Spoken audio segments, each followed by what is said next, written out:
महाभारत काल की बात है। एक बार कृष्ण और बलराम किसी जंगल से गुजर रहे थे।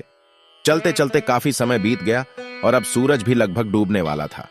अंधेरे में आगे बढ़ना संभव नहीं था, इसलिए कृष्ण बोले, बलराम, हम ऐसा करते हैं कि अब सुबह होने तक यहीं ठहर जाते हैं। सुबह होते ही हम अपने मंजिल की ओर बढ़ चलेंगे।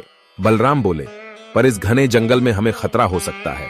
यहाँ सोना उचित नहीं होगा, हमें जाग कर ही रात बितानी होगी। अच्छा, हम ऐसा करते हैं कि पहले मैं सोता हूं और तब तक तुम पहरा देते रहो, और फिर जैसे ही तुम्हें नींद आए तुम मुझे जगा देना, तब मैं पहरा दूंगा और तुम सो जाना। कृष्ण ने सुझाव दिया। बलराम तैयार हो गए। कुछ ही पलों में कृष्ण गहरी नींद में चले गए और तभी बलराम को एक भयानक आकृति उनकी ओर आती दिखी। वो कोई राक्षस था। राक्षस उन्हें देखते ही जोर से चीखा और बलराम बुरी तरह डर गए। इस घटना का एक विचित्र असर हुआ।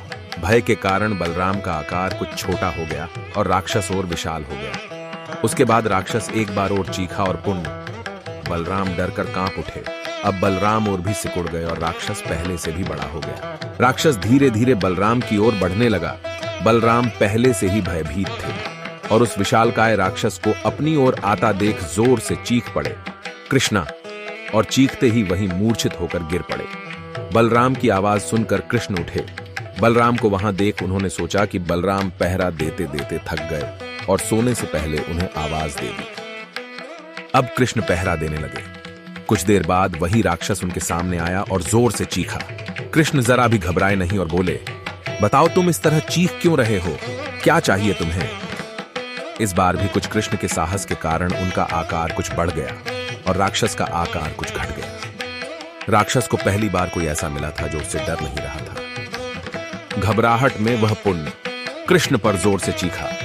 इस बार भी कृष्ण नहीं डरे और उनका आकार और भी बड़ा हो गया, जबकि राक्षस पहले से भी छोटा हो गया। एक आखिरी प्रयास में राक्षस पूरी ताकत से चीखा, पर कृष्ण मुस्कुरा उठे और फिर से बोले, बताओ तो क्या चाहिए तुम्हें? फिर क्या था, राक्षस सिकुड़कर बिल्कुल छोटा हो गया और कृष्ण ने उसे हथेली में लेकर अपनी धोती में बांध लिया और फिर कमर में खोस कर रख लिया। कुछ ही देर में सुबह हो गई। कृष्ण ने बलराम को उठाया और आगे बढ़ने के लिए कहा। वे धीरे धीरे आगे बढ़ने लगे। तभी बलराम उत्तेजित होते हुए बोले, पता है कल रात में क्या हुआ था? एक भयानक राक्षस हमें मारने आया था। रुको रुको। बलराम को बीच में ही टोकते हुए कृष्ण ने अपनी धोती में बंधा राक्षस निकाला और बलराम को दिखाते हुए बोले, कहीं तुम इसकी बात तो नहीं कर रहे हो? हाँ, ये वही है, पर कल जब मैंने इसे देखा था तो ये बहुत बड़ा था। ये इतना छोटा कैसे हो गया?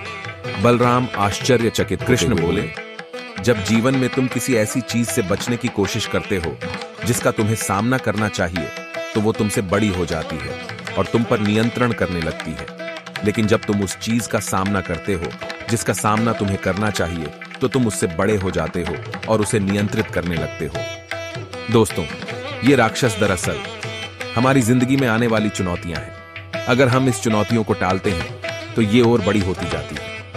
आखिर में ये हमें कंट्रोल करने लग जाती है। इसलिए हमें इनका साहस पूर्वक सामना करना चाहिए ताकि हम उन पर काबू पा सकें। इस प्रकार चुनौतियों का डट के सामना करने से वो छोटी सी हो जाएगी, जिससे हम आसानी से उन पर नियंत्रण कर सकते हैं और सफल हो सकते हैं।